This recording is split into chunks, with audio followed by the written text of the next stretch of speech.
Killzone 1 and 2's biggest problem was that they were made to be a direct competitor to more innovative, more inspirational games. Killzone 1 was made to compete with the original Halo, Sony understanding that Microsoft was a legitimate console contender. Killzone 2 was made as a direct competitor to that of Call of Duty, or at least to cash in on that era. Unfortunately, I don't think Killzone 2 aged very well, and I don't even think it was really that great during its height. But you might have different, more fond memories of it if you haven't played it since then, and I'll get more into that.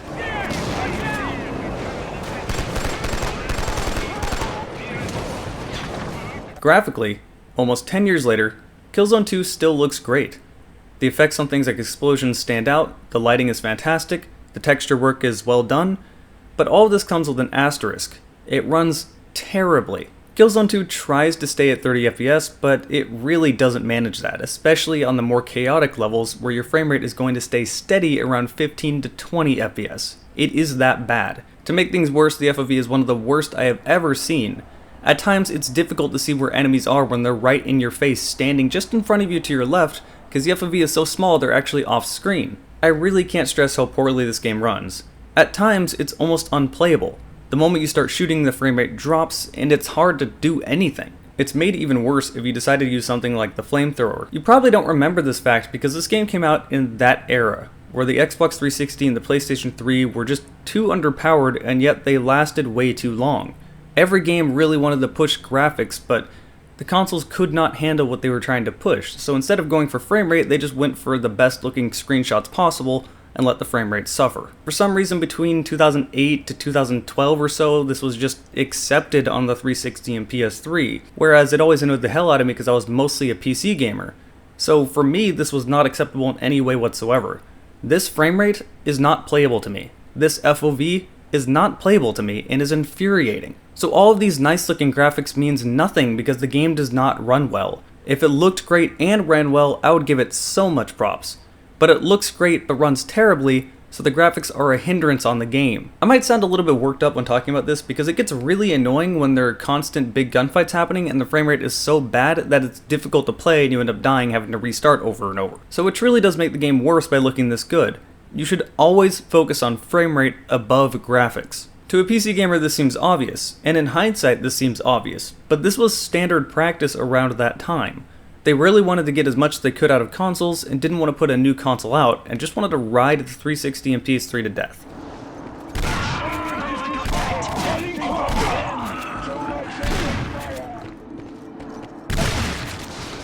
The plot is a lot better yet worse at the same time than the original Killzone game. Half the original characters are gone. You never see Luger or Haka in this game. Instead, it mostly focuses on Rico. Joy, the most annoying character of the first game, they decided to bring him back and give him a worse voice actor. The voice actor for Rico sounds like a kid trying to speak in a low voice, and it just sounds bad. It's like they couldn't find a real voice actor for his character, so they just had someone wing it. For that matter, aside from a few of the Helghast antagonists, all the voice acting in this game is very bad. If a moment is supposed to be serious, you're quickly brought out of that moment by the bad voice acting around it. They shot the Colonel! Jan! No! Rico! In fact, I found it hard to care about the protagonists because many of them were just antagonizing for no reason. Almost in every cutscene or every moment of the game, someone is trying to start an argument with someone else, constantly swearing at each other and just bickering left and right. And then at one point, one of the characters dies, and it's supposed to be this heartfelt moment about everyone saying, oh no, my best friend died, but I'm sitting there going, good, I hated that guy, he was obnoxious as hell. And this is how I felt about most of the characters in the game. They're not likable. Now I said this game mostly focuses on Rico, and this is not incorrect, but you don't actually play as Rico, you play as Sev, a new character to Killzone 2 that wasn't in the original. This game does try to improve on the plot of the original game by focusing on more of a bigger picture of the whole war instead of a small group of people. They do still focus on a small group of people, but honestly this isn't very memorable because, well, you're not very invested. These characters aren't interesting, the voice acting is bad, and really it's just hard to care. I honestly don't remember much about it and I just played it. I had to go back and look at my own stream to remind myself what happened in the story, because all I really remembered were a few key moments where big plot events happened. I will not put any spoilers in this review, so I can't really talk too much about the plot. What I will say is that this plot really felt like they were just setting up for Killzone 3. Big events did happen involving certain characters, but as far as the whole war goes, not a whole lot really pushed forward, and it, again, was setting up for a sequel. Very important things happen to select characters that I don't want to talk about here, but the bigger picture involving the entire war really was setting up for a sequel.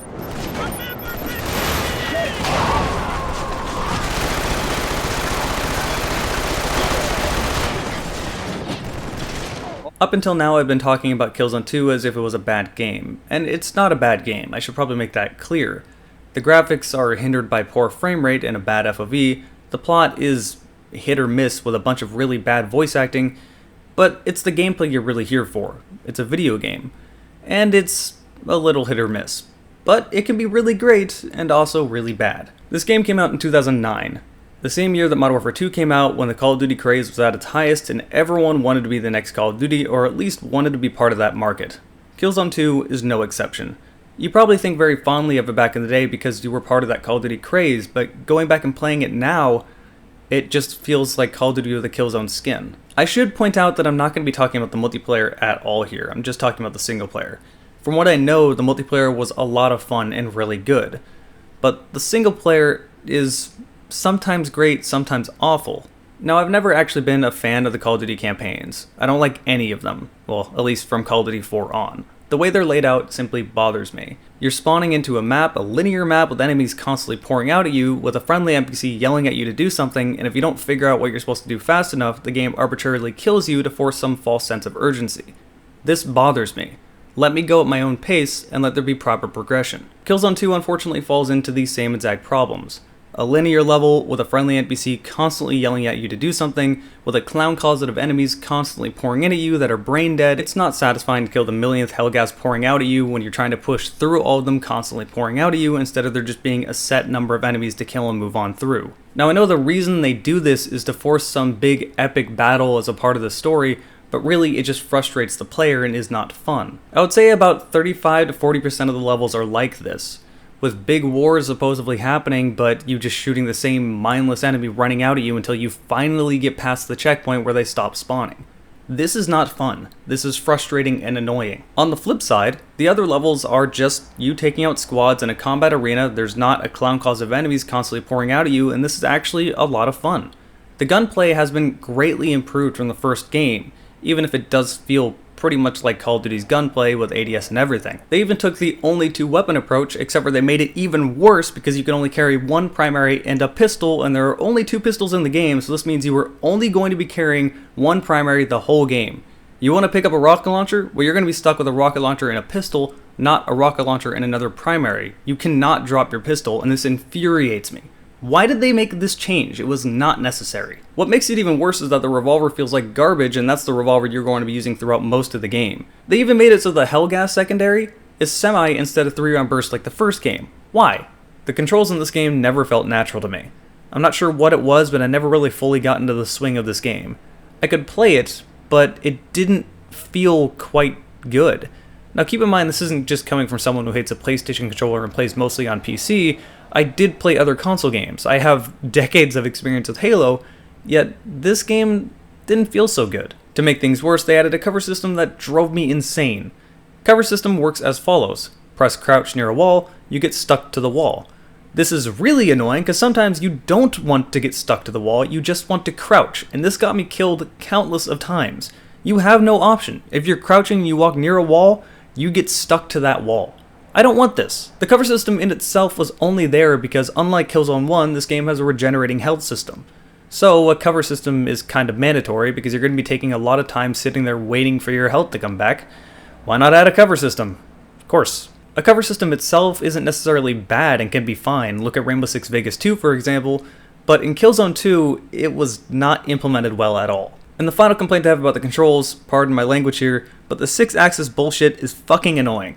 I hate gimmicky controls, and this is nothing but a gimmick. You have to use the 6-axis stuff to just basically do things like arm explosives and whatnot. It's annoying. Why not just let me turn the analog stick? Why do I have to do this instead? To make matters worse, the 6-axis also works when you're scoped with your sniper. Move your controller, and it will move the entire screen when you're scoped in.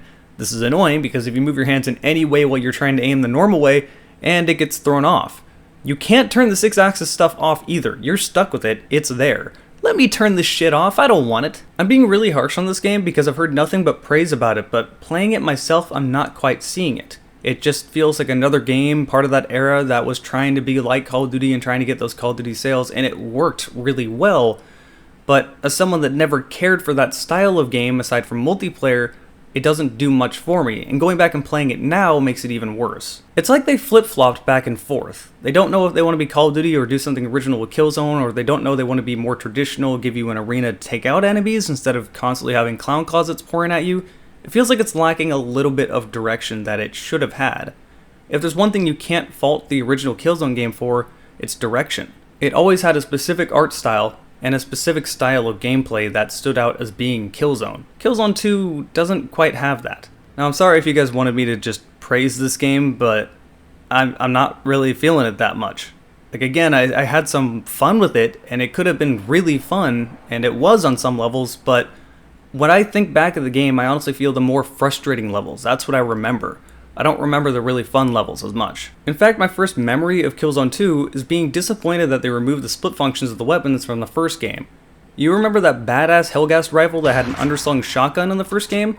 Well, that shotgun's gone. You apparently didn't need it. Why? Why would you remove that? That made the gun so cool. That made all the guns really cool. So you improve the gunplay, but then you remove one of the things that made the gunplay good about the first game. Now, the first game didn't have a whole lot else going for it as far as gunplay, but at least it had really cool guns with really cool functions.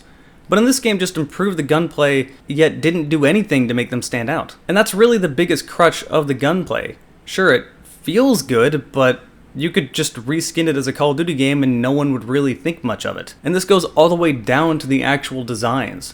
Killzone 1 had an amazing art direction, but I don't really see it a whole lot in Killzone 2. In fact, the only things that had that amazing art direction in Killzone 2 were holdovers from the first game.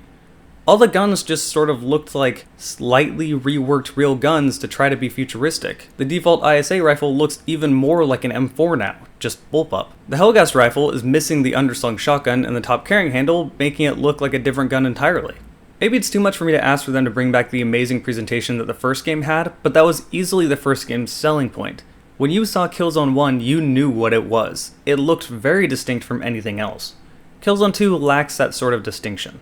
Now, the whole point of this video is to ask, does Killzone 2 stand the test of time? And unfortunately, I don't think it does. I don't even think it was really that great for its time. It was a product of the Modern Warfare craze, and for its time, you probably loved it because that's what everyone wanted.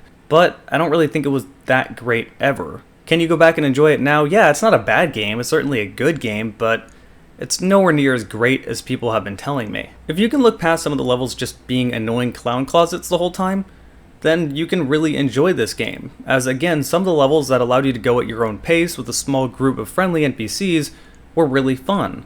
And the gunplay did feel shamelessly satisfying, but it's sort of lacking anything else. On top of this, if you loved Killzone 2 for its multiplayer, as probably most of you did, well, the servers were shut down earlier this year by Sony, so you can't even play Killzone 2 and 3 online. That just leaves the single player, which is a little lackluster. Before you flame me in the comments, please go back and try to play through the game yourself and see if it really stands up.